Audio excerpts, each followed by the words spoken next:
Jacob's partnership with Laban had become filled with conflict. Laban and his sons believed Jacob was stealing their wealth.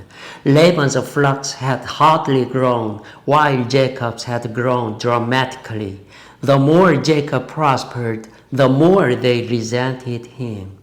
Jacob became increasingly uneasy. He feared they might one day find an excuse to take everything he owned. To escape the situation, he had no choice but to leave. Then, at just the right time, God spoke to him.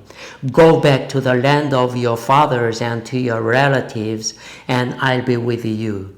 The moment he heard those words, he remembered God's promise at Bethel 20 years earlier. I'm with you, and will watch over you wherever you go, and I'll bring you back to this land. The time had finally come to return home. Though it wasn't an easy decision, Jacob trusted God's promise and set out on his journey. This was more than simply returning home. God's providence was at work. On this journey, Jacob would experience some of the most important events of his life. Jacob didn't know it yet, but God was already leading him every step of the way.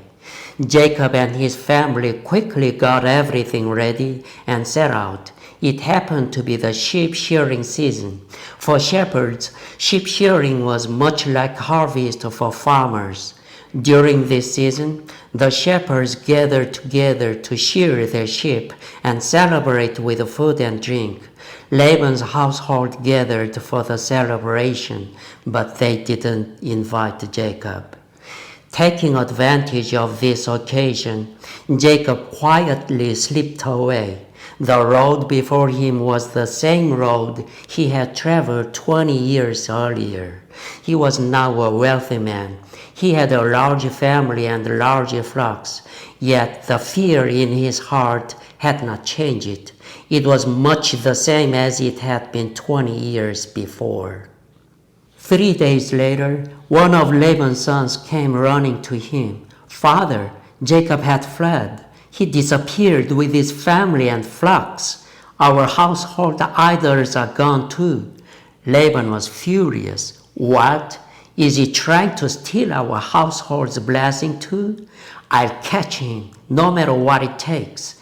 Laban immediately gathered his men and set out in pursuit. 7 days later, he caught up with Jacob in the hill country of Gilead. In fact, Jacob never had much chance of escaping. Jacob couldn't travel quickly with his wives, children, and large flocks. On the other hand, Laban and his men were racing after him on camels. When Laban spotted Jacob's camp, he was in no hurry.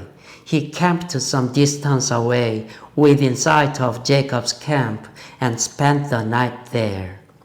That night, God came to him in a dream. Laban stuttered. Laban answered, "Who are you?" "I'm the God of Jacob. Be careful not to say anything to Jacob, either good or bad." Laban suddenly awoke. He sat up, trembling. A cold sweat ran down his back.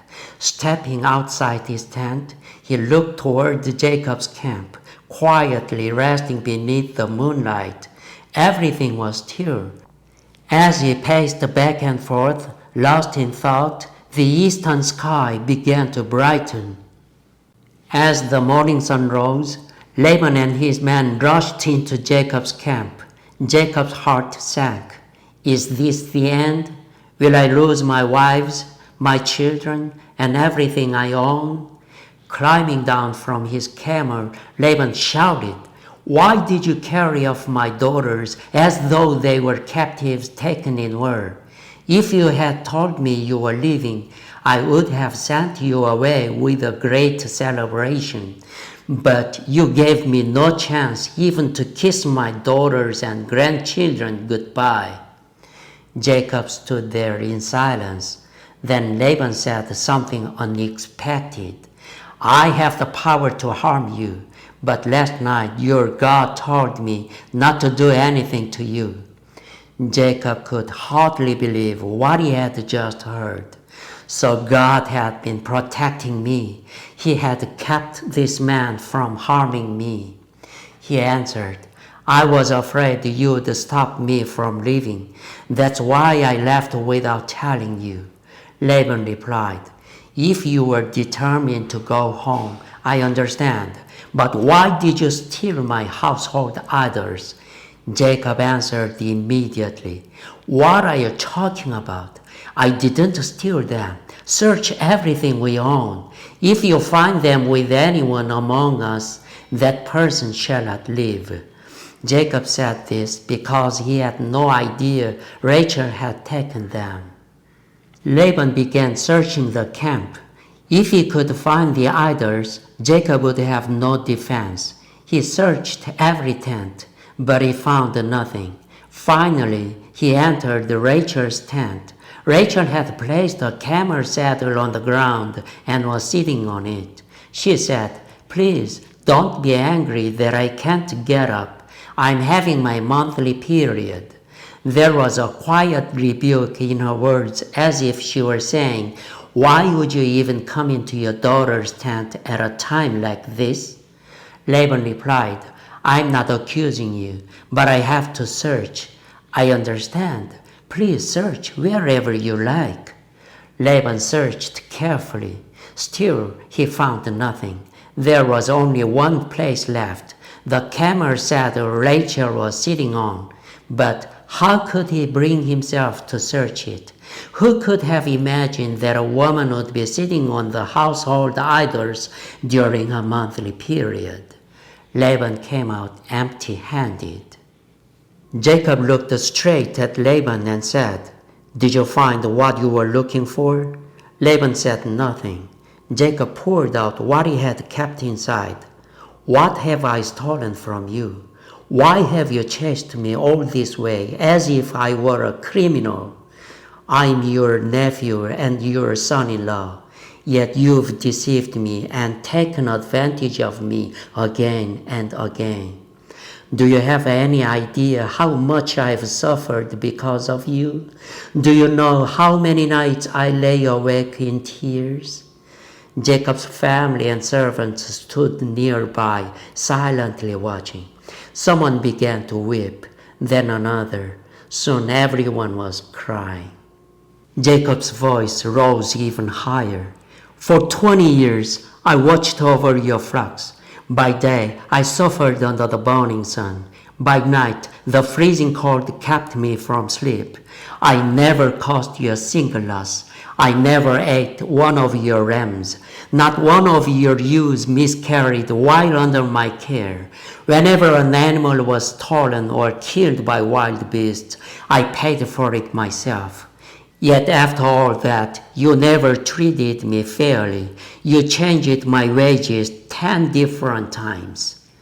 Laban had no answer. Never had he imagined being humiliated like this in front of people. His face burned with shame. Jacob didn't let up. He pressed him even harder. You tried to increase your wealth by taking advantage of me, but God increased mine. You did everything you could to keep me from prospering, but God made me prosper. You came here intending to take everything I have, but God stopped you. Now do you know why God appeared to you last night? He saw everything you had done to me. He wouldn't let you go any further.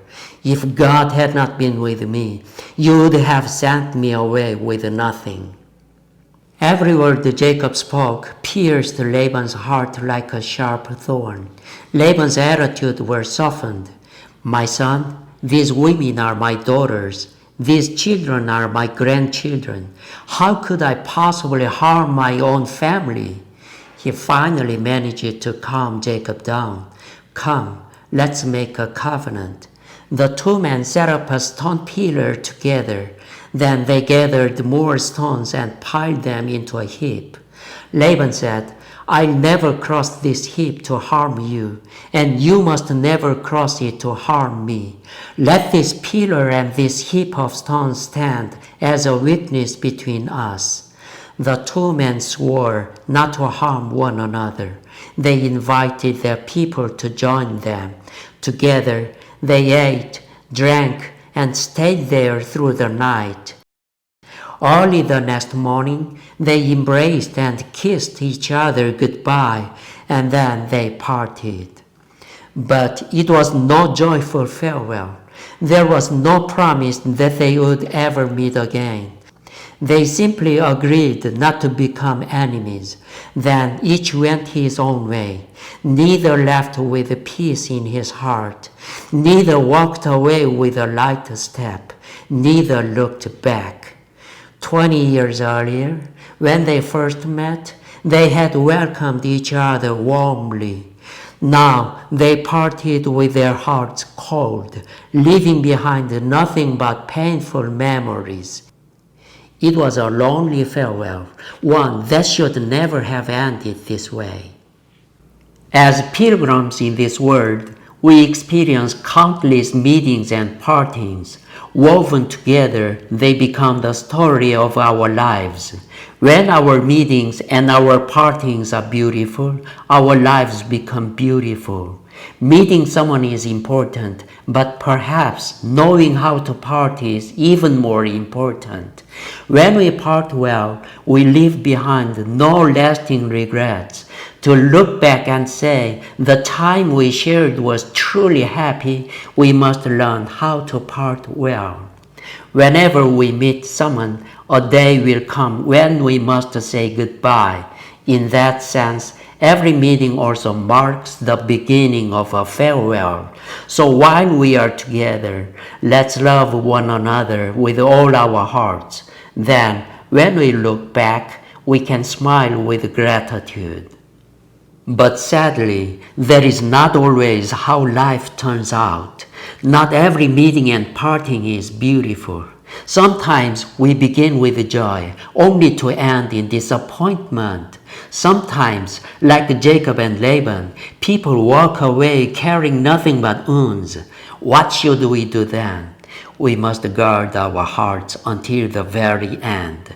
We must refuse to let bitterness take root. We must hold fast to God's peace even when a relationship comes to an end. Has one of your relationships fallen apart? Does it grieve you that it has never been restored? Don't place all the blame on yourself. A relationship can't be restored by one person's effort alone. No matter how hard we try, a relationship can only grow when both people are willing to nurture it. Many of our meetings and partings happen in ways we never expected. Sometimes we meet people we never chose to meet. Sometimes we must say goodbye when we never wanted to. A painful relationship today may become one of tomorrow's greatest blessings, and sometimes the opposite is true. We can't fully understand why certain people come into our lives or why they leave, but God knows. So let's bring every relationship before Him. Let's ask God to guide our meetings and to guard our hearts when it is time to part. Lord, I place every burden I carry in my relationships into your hands. Walk with me on my pilgrimage through this world. Lead me in your peace. Help me become a person who leaves behind peace rather than regret.